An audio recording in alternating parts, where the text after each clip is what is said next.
Bienvenue sur Aura Magnétique. Ici, on explore l'invisible, l'âme humaine et les mystères de la psyché. À travers cette série, je vous invite à plonger dans la vision unique de Carl Gustav Jung.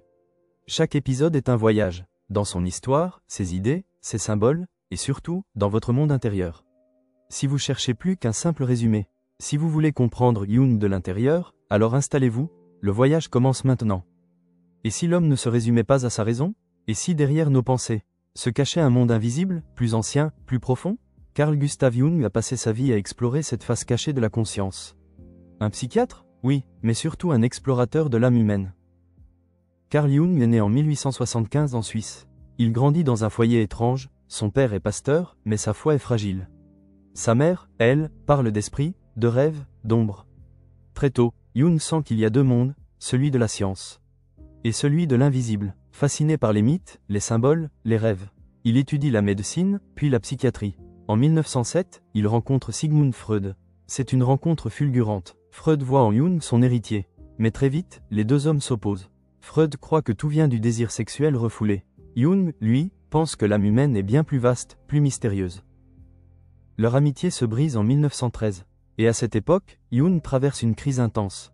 Des visions, des rêves puissants. Il croit devenir fou. Mais au lieu de fuir, il note tout. Il dessine, il écrit. Il plonge dans son inconscient comme un explorateur dans une jungle. De cette crise naît son œuvre majeure, le concept d'inconscient collectif. Pour Freud, l'inconscient est personnel. Pour Jung, il est aussi collectif.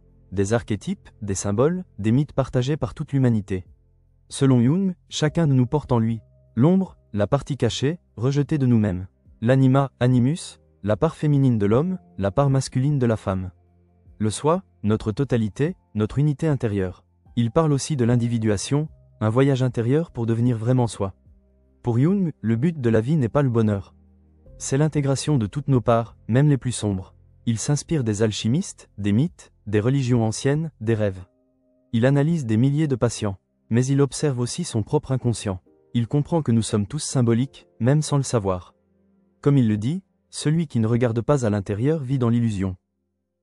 Aujourd'hui, Jung fascine autant les psychologues que les artistes, les spirituels que les scientifiques. Parce qu'il ne réduit pas l'homme à un symptôme. Il nous invite à nous confronter à notre ombre, à dialoguer avec nos rêves, à chercher un sens plus profond à nos vies. Il n'a jamais voulu créer une religion. Mais il savait une chose, les grands changements ne viennent pas de l'extérieur. Ils viennent de la rencontre entre la conscience et l'inconscient. Et si tu n'étais pas seulement ce que tu montres aux autres? Et si derrière ton sourire se cachait une part refoulée, oubliée, mais toujours active? Carl Jung appelait cela l'ombre. Et tant que tu refuses de la voir, c'est elle qui te contrôle. L'ombre, c'est tout ce que tu refuses d'être. Tout ce que tu considères comme mauvais, honteux, inacceptable. La colère, l'envie, l'égoïsme, le désir de pouvoir, mais aussi, parfois, ta puissance, ton intuition, ta créativité. L'ombre est inconsciente. Elle est formée dès l'enfance, quand on t'a dit « ne fais pas ça, sois gentil, les autres vont te juger ». Alors tu as enfoui une partie de toi, pour être aimé, accepté, normal. Mais ce que tu enterres ne meurt pas, ça agit en coulisses. Jung écrivait, plus une attitude est inconsciente, plus elle est susceptible de te dominer. L'ombre ne disparaît jamais, elle agit, indirectement, par des réactions disproportionnées. Pourquoi je me suis emporté? Par les projections, je ne supporte pas cette personne. Par la culpabilité, l'auto-sabotage, la dépendance. Exemple, tu penses être gentil, compréhensif. Mais un jour, tu exploses. Tu ne comprends pas. En réalité, c'est l'ombre qui a pris la main. Car tu l'as nié trop longtemps. Tu projettes souvent ton ombre sur les autres. Ce que tu ne veux pas voir en toi. Tu le critiques chez eux. Tu dis, elle est arrogante. Mais en toi, se cache un besoin de reconnaissance.